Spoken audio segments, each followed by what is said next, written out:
Hi folks, it's me again. Just had a great morning on Zoom, listening to a sort of 3-hour lecture on women's health, and I just thought it'd be quite prudent to direct this mainly to my female patients. However, it applies to everybody, and it can apply to the guys. Can talk to their ladies about it, but just wanted to talk about what we can control. I know there's going to be a lot of women out there who are my age, around that sort of perimenopause, menopause age, and we're battling with lots of symptoms, increased anxiety, hot flushes, various different things, all because of the effects of lack of estrogen, sleep being a big issue.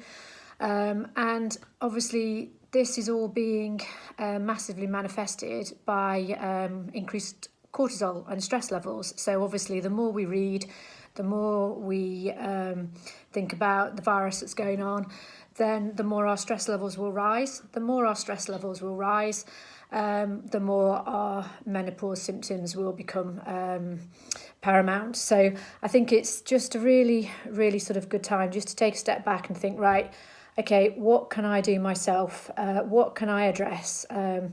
I can't affect what's going on around the rest of the world, but I can look after myself and my family. I can try and minimise the stress to me. I can make sure my menopause symptoms can be as least and as understandable as possible. Do a little bit of research, have a little look, what are my symptoms? The more research you do into the perimenopause and you understand everything that's going on, they've actually sort of done a lot of studies that the more you know, the easier the symptoms will be and the easier it is to manage it. But what can we control? The first thing we can control is our diet and our nutrition. I think make sure, I know obviously again it's difficult sourcing everything, but make sure you're eating as much fruit and veg as you can, different colours, different varieties, getting as much fruit and veg into the family, and just vary your diet as much as possible.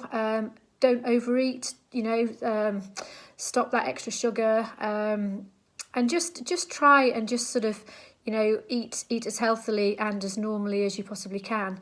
I think that's sort of quite key. Keep the alcohol limits down a little bit, because obviously this will increase your stress and anxiety levels, and it won't help you sleep. And the next big issue is sleep. Stay off social media those last couple of hours before you go to bed if you can. Try not to read about the virus before you go to bed, because you'll only sort of lie there worrying about it, and just try and sort of just relax a little bit, a bit of easy telly, nice bath before you go to bed. Obviously we are still allowed out to exercise, so get out for at least 30 minutes of fresh air once a day. Sort of cardiovascular exercise, walking, running, take the dog out, get out on your bike. I know we've got to do this solo, but it's a nice time to reflect and think and just enjoy the sunshine while we can. And just see if by doing all those things you can manage your stress levels a little bit, which will hopefully help you manage your menopausal symptoms. And stay well and stay safe, everyone. Take care. Bye.